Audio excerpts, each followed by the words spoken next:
What is up, everybody? It's your boy Javier. Welcome back to Fast TV. So guys, here's what I got going on. As you saw in the last video, the NSX unfortunately blew up.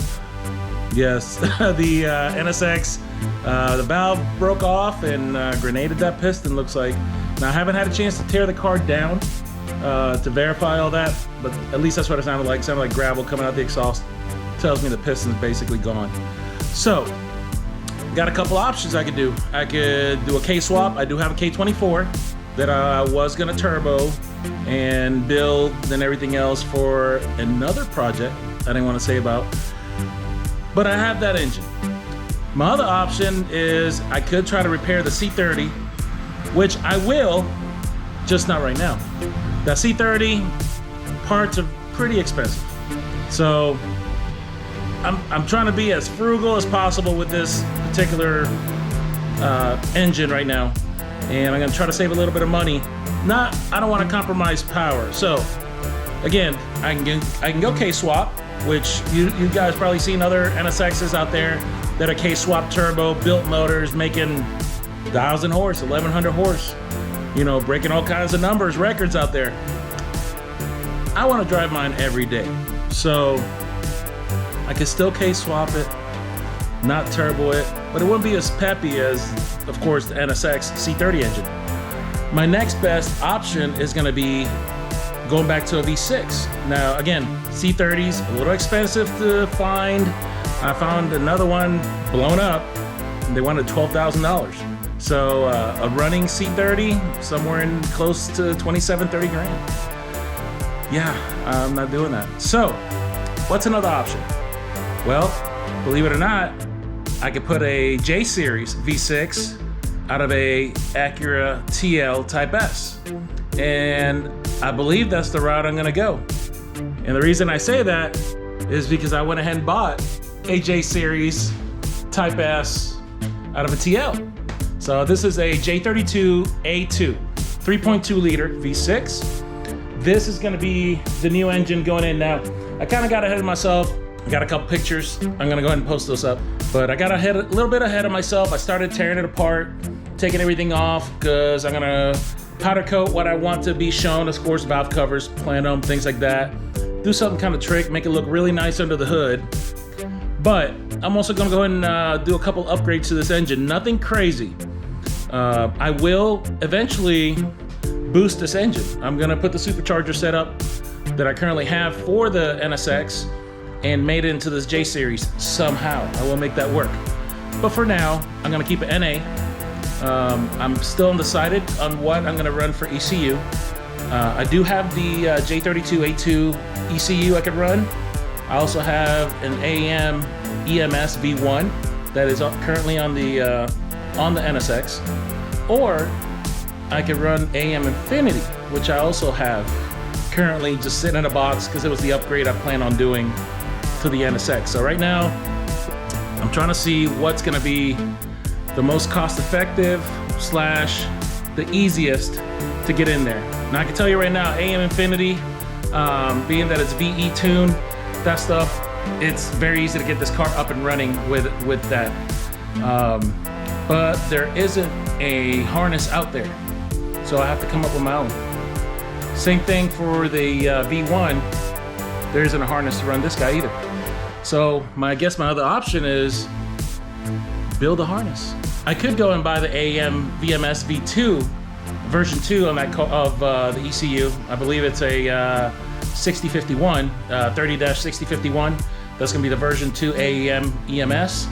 That would make it basically a plug and play with the current harness, somewhat plug and play. There's still some things I have to do to make it to the OBD1 chassis of the NSX. There's about 6 different pigtails I need to make work. So if I'm already going through that kind of wiring issues, and I have to do that on a custom harness anyway, let's see if I can make the V1 work. In that case, I might actually try to make the Infinity work. Who knows? I'm gonna keep everybody guessing. In fact, one of y'all tell me what system you think I should run on there. I don't know, we'll see. So, don't mind all the mess in the back. This is just all my crap here at the house in the garage. Got the Jeep sitting over here. I don't know if y'all seen that in a video yet. I don't think I've posted my Jeep out there. But yeah, I'm in the house at the garage. Here is my J Series that I'm currently working on. I have already pulled the plenum off. I actually had Jimmy with that rear-wheel drive Civic. If you guys haven't seen that video, make sure to check on my playlist. I have it on the project vehicles. You'll be able to see the video right there. But he's got an EF with a rear engine mounted Civic. If you guys want to check that out. But like I said, on this J32A2 TL Type S engine, I've already removed the upper plenum. I got it sitting on the side and take all that apart. You can see it's got a little bit of oxidation. It's a salvage yard engine. So mileage, I think it was sitting somewhere around 145,000 miles. So, you know, it's not bad for an Acura. It was a wrecked vehicle that I pulled it off of. I already removed the crank pulley.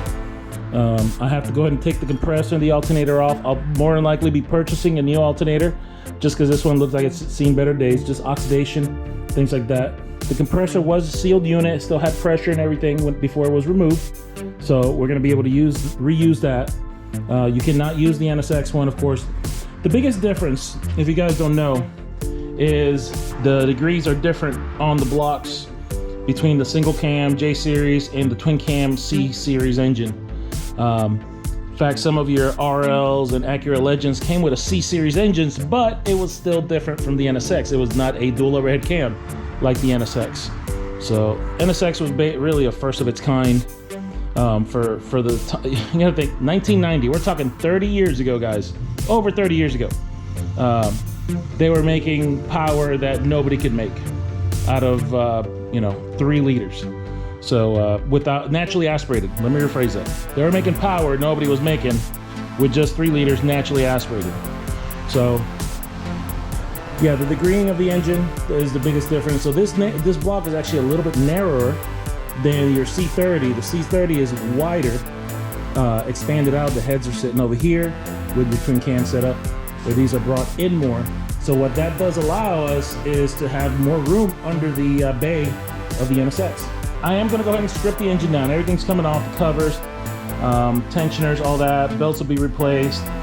I have to figure out what ECU I'm gonna run.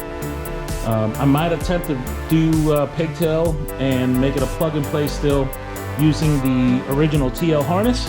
And if I use the TL harness, I'll make a plug and play pigtail for that to work on the OBD1 EMS V1. I'll make another pigtail that can work on the AM Infinity ECU.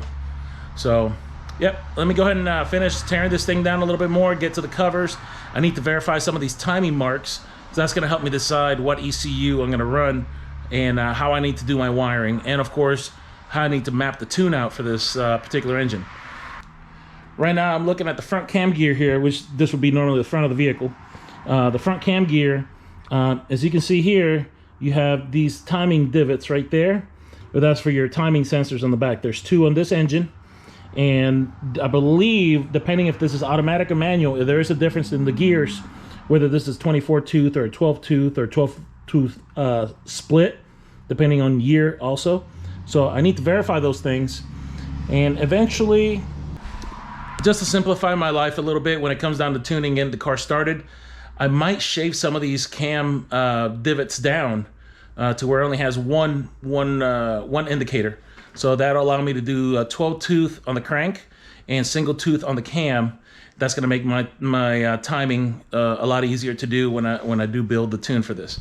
So, but yeah, we're gonna go ahead and get this pull off, get everything stripped, cleaned up, and then I do have a belt on the way. I got me another Gates belt that's coming in. It's going to be the blue racing belt. They do make one for the J Series. They're about $85 on average. So I got one of those on the way. I already have a gasket, a complete master gasket kit for this. There's a good possibility I'm going to be pulling the cylinder heads off too, because again, this was a salvage yard engine.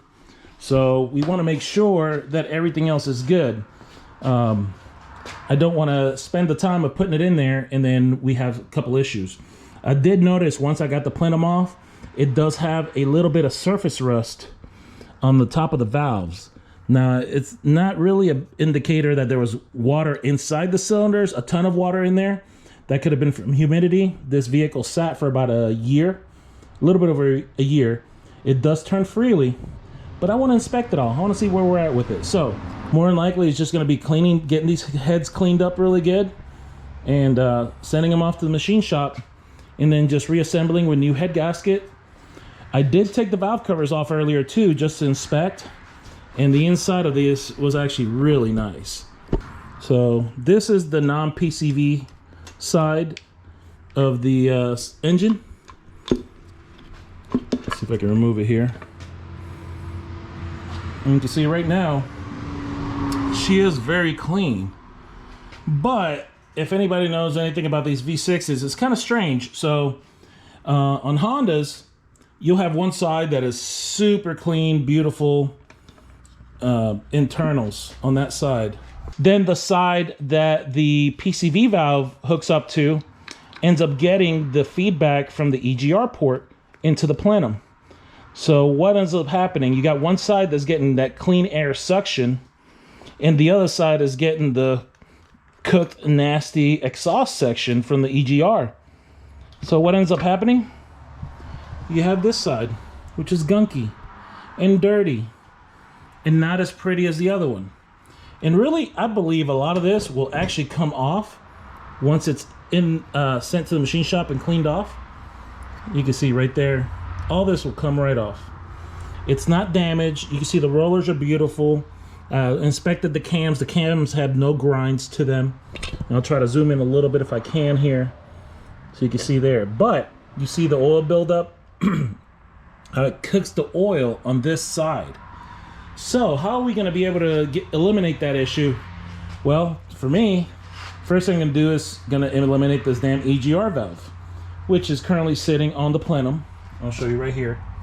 So this is all cooling ports, and then this is what bridges the two heads together for cooling.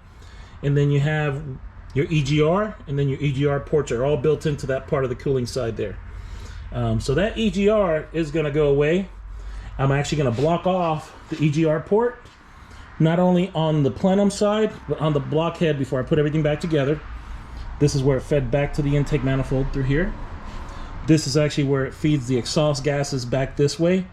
And one cool thing I noticed on the J32s, I don't know if this is the same for J30s or any non-TL Type S.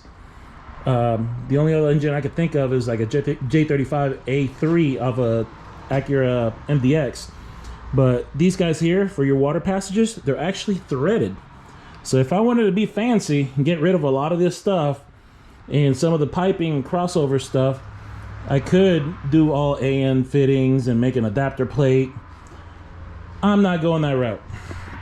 I don't have the time, I don't have the money to do that. So we're just going to be reusing everything. We are going to tap this guy right here. I'm going to block it off internally and seize it. And then I'll be putting the original plate back on with some sealant behind it as well to be able to pack that 100%, keep it from flowing any exhaust gases outward and back into my intake manifold. I am also going to go ahead and cover up this guy right here. And the way we're going to do that is we're going to get that welded in. So I'm basically double blocking it just to make sure 100% I never get any more exhaust gases coming out of there. Now, does this matter that I'm eliminating the EGR? Nah, I live in Florida. We don't care. And get rid of the cats. I'm just kidding. We would never do that. It's a race car anyway. It's not going to be on the street. No, in all seriousness, does it matter if I'm going to pull that off? Not really. I'm going to be running a standalone ECU, so I don't necessarily have to have an EGR system. Now, if I was going to run the OEM ECU, I would put that EGR back in there because you can't really hack the OEM ECU and not get a code. I know there's probably going to be some people out there, but like, yeah, you can do this, and you can do Flash Pro. No. More money. I'm not trying to spend $800 when for another $400 I can get a standalone ECU. I already have the ECU, so I'm just going to go that route. So we're going to block off the EGR. We're going to go ahead and weld that stuff in. So a lot of stuff to do. Again, the biggest thing is getting these cylinder heads off and get them taken off and get them sent to the machine shop to get cleaned up, and actually double check those valves and make sure everything's good. Check my pistons. I'm going to turn it to check the cylinder walls.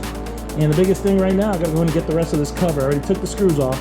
There's one more left here for the dipstick I do need to remove. But we're gonna get these guys off of there so I can go ahead and verify my timing.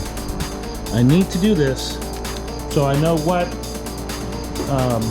timing profile I'm gonna be running on this car.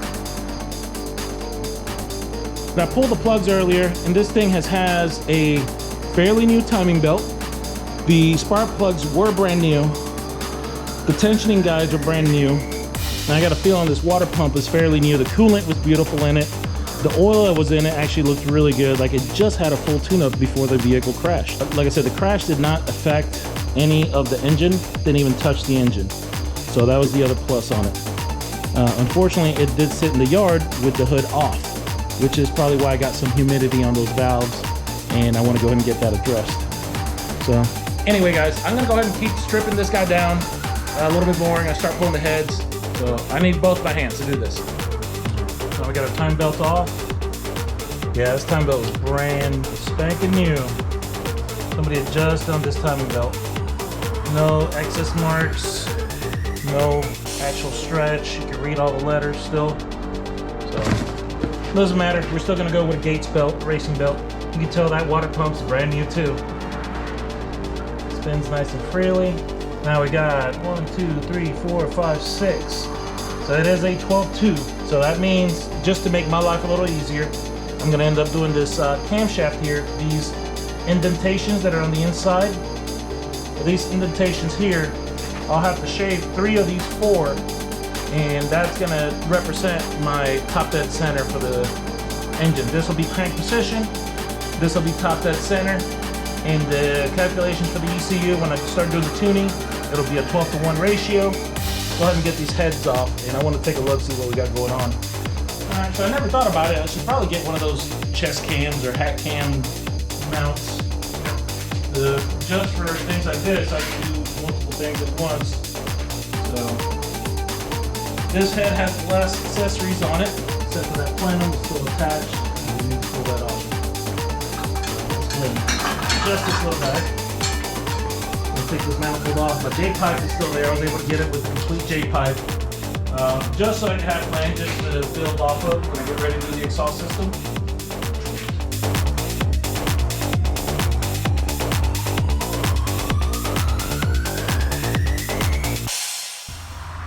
Normally I'd be in here in the garage, music cranked up, or watching some other YouTube video for some of the guys that I know. I don't know if you know this, one of my favorite pastimes actually, besides doing car stuff, which looks like it's all I ever do, honestly, is fishing. I love to go fishing. I have not given myself enough time to go fishing, and I plan to do a little bit of that hopefully this Christmas and beginning of spring. You can see I got all my fishing poles right behind me. And yeah, I gotta go through them, check, see what's still good, redo my line again because it does go bad just sitting there. But any of you guys out there, if you got some downtime, you like to watch fishing because you can't go fishing, check out my boy Vitamin D TV. He is local here in the Pensacola area, along with the rest of the gang over at the Clickbaiters. I think you'll enjoy some of their stuff. You got Bearded Brad, you got cameraman Ron, and of course you got Brant Preacher, angled up with Brant. So yeah, you got a little bit of time, check out their channels. I'll put some of the descriptions, some of the links down in the bottom of the video, so you guys can enjoy all their channels. Go ahead and subscribe to them. Also, check, if you haven't already, subscribe to my channel. This is the kind of stuff that I try to do, whether it's at home or it's at the shop or wherever we can. So, love to do car shit. It's a pain in the ass, but I still love it. So, let me get back to it. Quick and easy.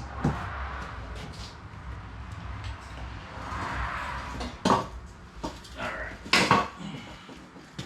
It's cast, ain't gonna mess nothing up. It's just cast steel. I do have, like I said before, I do have brand new gaskets for this engine. So, I'm not worried about any of these gaskets. I'm not throwing them away just yet. I do keep them as a precaution. Let's say, God forbid, I got the wrong gasket sent to me.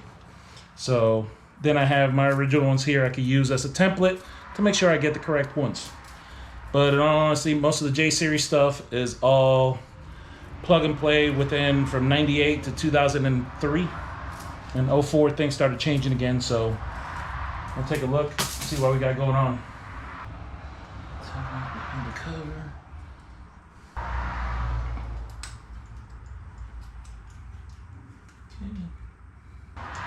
Alright, at least on the rear cylinder head, looks like I'm good to go there. So we're going to go ahead and take the bolts off that side.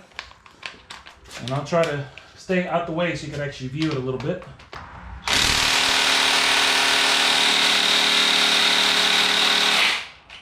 Not budging.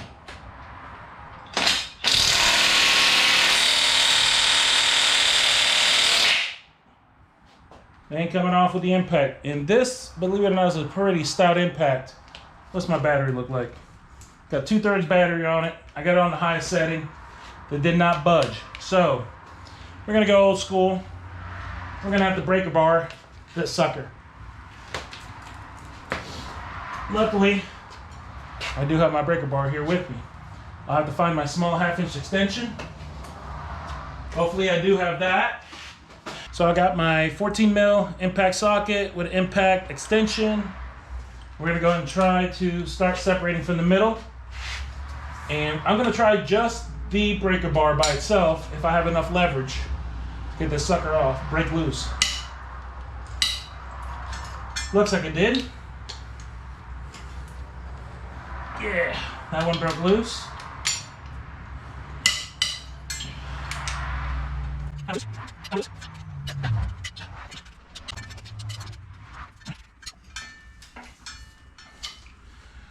All right, looks like I got them broke loose. Now I'll go ahead and use the rest of the impact to go the rest of the way.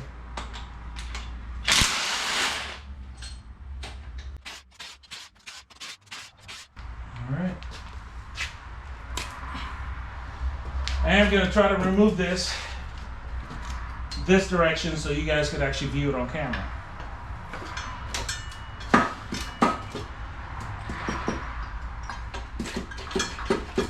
Feels like I got one bolt still on there.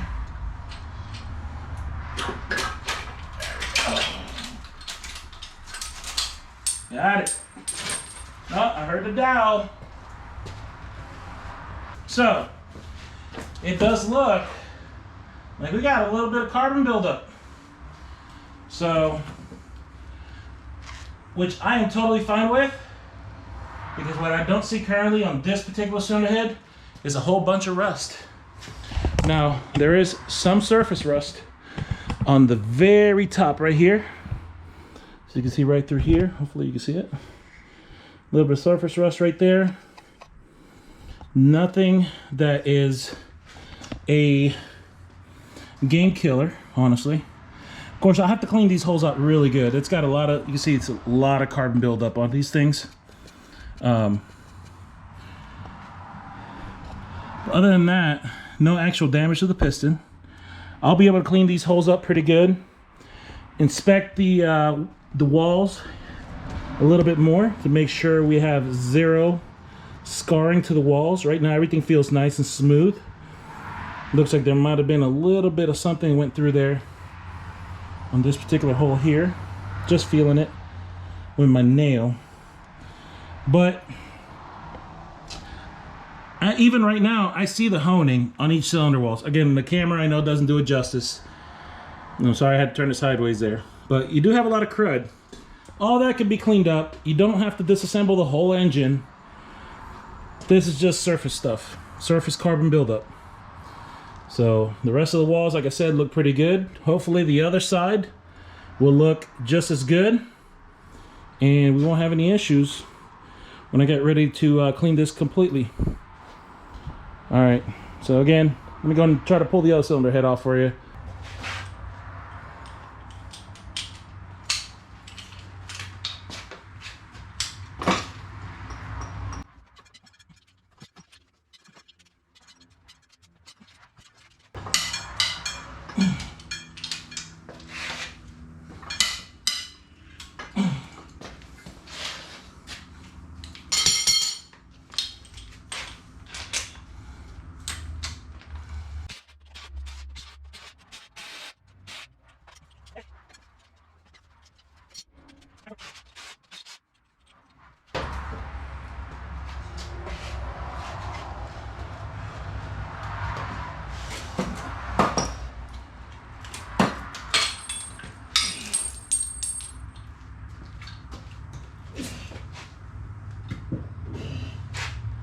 Hell yeah.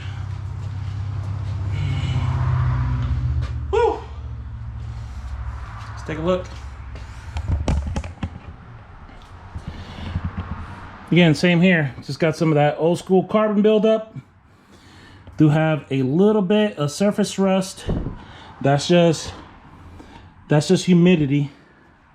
We do have some right here that got through, probably from the engine was turned and it had that buildup there, just from humidity sitting out there. That's the worst thing you can do, is let a motor sit with no protection. But it is what it is, guys. Everything else does look pretty good. So we're gonna go ahead and get ready. I do have a little bit of coolant still left in here below the deck. Try to get all this stuff cleaned up and vacuumed out, so I'm gonna get a huge mess in the house. And I'll go ahead and show you guys the heads, what they look like underneath here in just a bit. All right, guys, got the cylinder heads off the block here. And like I said before, we got some carbon buildup here. You can see it's got a little bit of surface rust around here. All that, once I start cleaning it, will come up. And I'm not gonna be cleaning today much of anything because I don't have enough time. I'm trying to do what little bit I can and try to schedule things. Tomorrow I'm probably gonna be swinging by the machine shop to drop the cylinder heads off. So let me take you over there real quick. Again, don't mind my mess. I have all kinds of shit everywhere. My fishing gear one place, tile, because I'm redoing my floor, so the garage is packed. But we'll go ahead and show you what I got going on here. So here's my P80 heads, which are the TL type S cylinder heads. You can see we do have that surface rust that build up from where humidity was sitting in there. I passed my finger through it, all that comes right off. On the seats, no rust, it was clean there. I'm sure it'll be the same with those closed ones. When I look on that side there, there is, and I wish I should get my light. So what, let me get my flashlight here.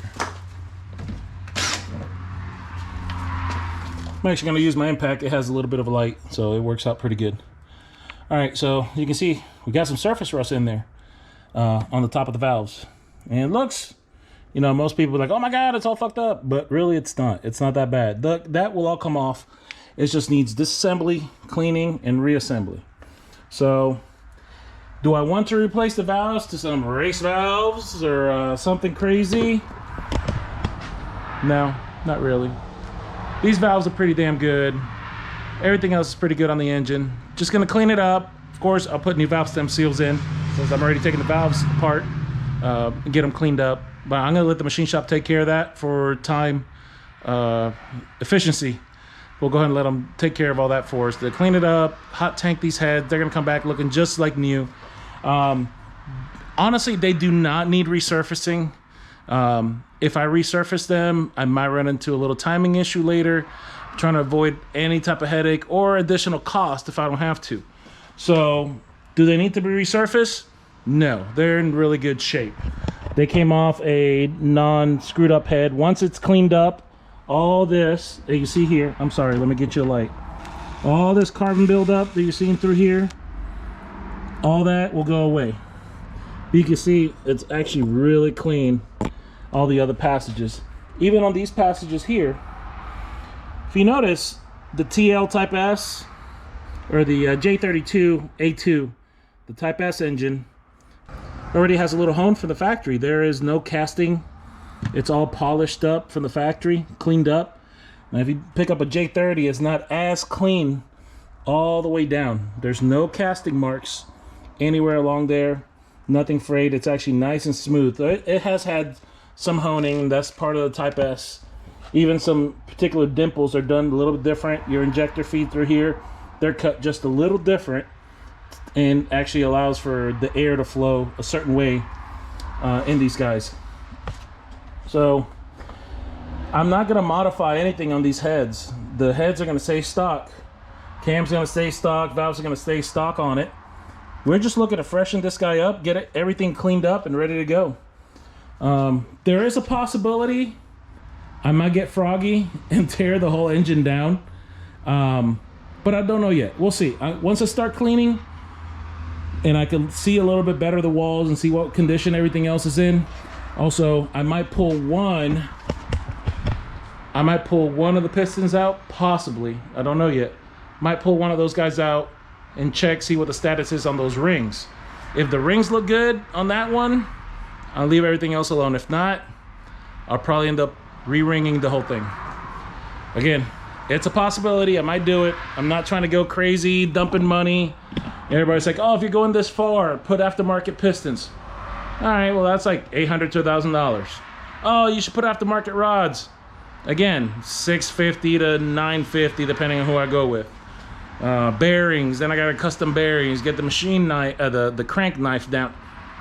We're not going that crazy. This thing already makes, from factory, they make 260 horse. I'm gonna refresh it, and it's gonna be pretty cool. It's actually making more power than I originally came with on the C30. And that C30 already hauled ass. I'll tell you that right now. It is so much fun. The NSX transmission is gonna bolt right up to this engine. That's right, they do match. So now it doesn't mean everybody out there with a J series is gonna go find NSX transmissions to try to build something, because they're very hard to find. You're better off using a damn newer Type R transmission for gears and whatever, and build something. But anyway, yeah, transmission bolts right up, so that's gonna save us a lot of time. I do have a mount kit to make this J series fit the NSX. I could have made a mount kit, but time is the biggest thing. I don't have the time to put into putting the engine in and out, measuring, going back, measuring, going back, finally cutting, then having something finalized to then send it out to get manufactured. I don't have time to do that. I will do that maybe in the later future if I want to offer something like this for other people, but there is a kit out there. I'm hoping I can make one a little cheaper than what this kit goes for, but again, I'm not trying to get into that right now. So I got a kit for it to help bolt it in. It's not crazy, it's not a full mount kit, it's just an adapter kit. So I want to create an actual full mount kit. That'll be in the future. For now, I want to get this done, get this thing cleaned up, get the cylinder heads of the machine shop cleaned up, put together new valve stem seals, and go from there. So yeah, that's as far as we're going today. This is the messiness. So all right, guys. Well, I appreciate you tuning in with me for a little bit of time that what we did get accomplished today. Seeing where we need to go next with this engine. Like I said, I'm not trying to make some crazy numbers with this car. I just want to be able to enjoy it and drive the car like it's supposed to be. So, but if I'm already going this far, I'm going to go ahead and refreshen it just a bit. All right, guys. We'll see you in the next one. Peace.